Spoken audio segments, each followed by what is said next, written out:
About 3 years ago, a group of generals came to me, and it was explained to me they were ready to conduct a coup d'etat. They were ready to move Barack Obama from office with military force. And then a few weeks later, I got another call and said that they were reconsidering. You know why they were reconsidering? No, why? Because they talked to Donald Trump. And Trump agreed that he would run.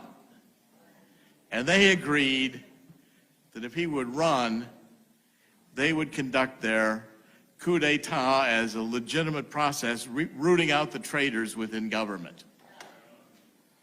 And that pact between the military and Donald Trump has held. As we've been interpreting and watching, and Alex has been following QAnon, QAnon is military intelligence and close to Trump. And the intelligence we're getting really is a lot of the inside script. Now, everybody says Donald Trump is going to lose, he's going to be out of office, he's going to be impeached. You watch CNN, MSNBC, they're throwing a party today, and all the 20 people watching them across the nation are very enthused. Donald Trump will not be removed from office. He will not be removed from office. And in the counterattack he's going to launch, one or two facts that could change everything. Get a report from Michael Horowitz, the Inspector General, who details the corruption within the Department of Justice. Donald Trump is right. Maybe we should tear down the FBI building and start over again. And if you take a look at the depth of this corruption, it's pervasive since George H.W. Bush. The bureaucrats who have stayed, including these SES bureaucrats who are there mostly permanently, they're globalists. They don't believe in America anymore. They think they're smarter than America, smarter than the Founding Fathers. We ought to revise the Constitution. There's a very simple word that describes what they are. Traitors. Traitors. It's a capital crime.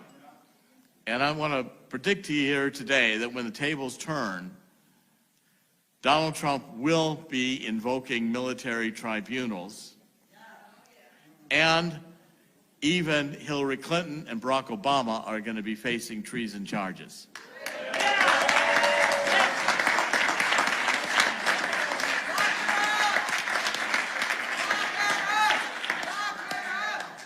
It will not end, and Donald Trump will have the courage to do that. Every time it looks to me, I've said this about Donald Trump, I've known him for decades. I said, Donald Trump always looks like he's going to lose until just before he wins.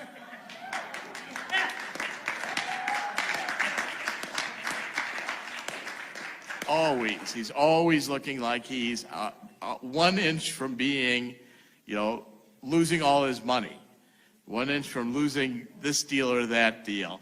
Everything Donald Trump has done in his life has been a success. And in the final game of this, I think Donald Trump will reduce the bureaucracy. I'd say 95% would be good, maybe 100%, because the bureaucracy isn't specified in the Constitution.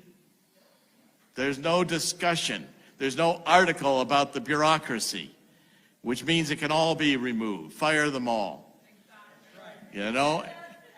And I think what we can have is a rebirth, as we say, of freedom in this country. But I want to say 2 or 3 things about Zuckerberg. Someone has come forth as a Silicon Valley insider, anonymous, and has been writing me extensive emails, which I've now been able to validate. And the story of Zuckerberg and the others is this. Facebook, all of the major ones, Twitter, YouTube, Google, every single one of them is a creation of the CIA. They were funded by the CIA, and they were there. And by the way, they are all considered dispensable. Zuckerberg may not realize it, but he's in the ejection seat. And the button will be pushed and he'll be ejected out. But the real power in Silicon Valley is the infrastructure of the internet. It's the Oracles. It's the Microsofts, the Sun Microsoft systems. These are the tracks, the railroad tracks on which the internet runs, the bridges, the infrastructure. And the people who are really controlling Silicon Valley are the Larry Ellisons.